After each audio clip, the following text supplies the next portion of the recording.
Alright, sorry to make a video in the dark. Well, it's dark already, so that's what we're doing. I want to make this one pretty short because I'm on my way to go get gas. I know I made a video on this subject already, but I saw an article that I kind of wanted to refute. There was an article in the paper I call the Backward, which is the forward, where they listed everything that every anti-Semitic thing that Marjorie Taylor Greene has ever said.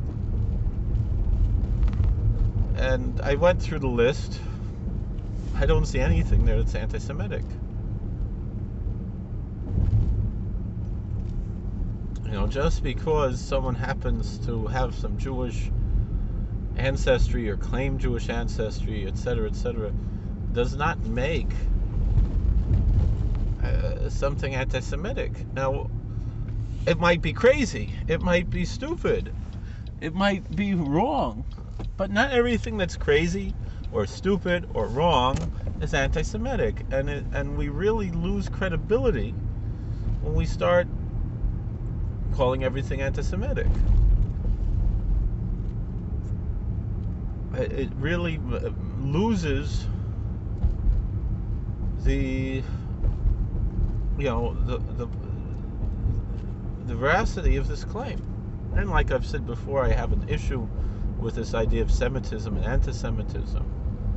I prefer Judeophobia or Toraphobia, in which case, in a certain sense, Marjorie Taylor Greene, being a devout Christian, is a victim of this Toraphobia, because the things that the people on the left hate about devout Christians are not the things from the Christian additions to the Bible, but from the shared Hebrew Jewish Bible, from Leviticus mostly.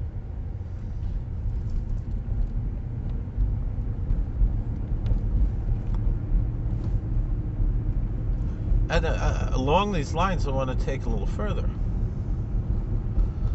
because I also saw people were saying, I think it was either Rashida Tlaib or Ilhan Omar who said, why is everyone noticing MTG's anti-Semitism and they're ignoring her Islamophobia? But again, this is a different point. All of the Muslims I know, all the imams I know, would say that the terrorists are kafir. They're heretics. They're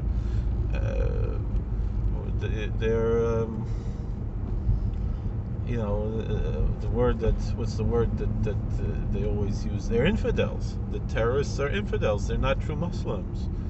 And so speaking out against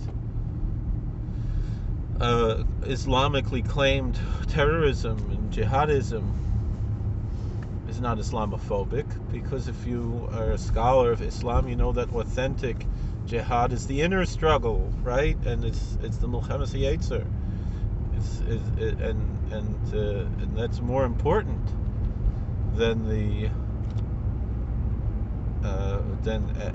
a actual struggle. And it also include, and even when we speak of the small jihad, that could be the struggle for human rights and so forth. Not necessarily a war, a holy war, right? It not necessarily anything inherently violent. So if that's the case, so yes, if you, even though the word jihad has a negative connotation in the American world, it's those who say that jihad is a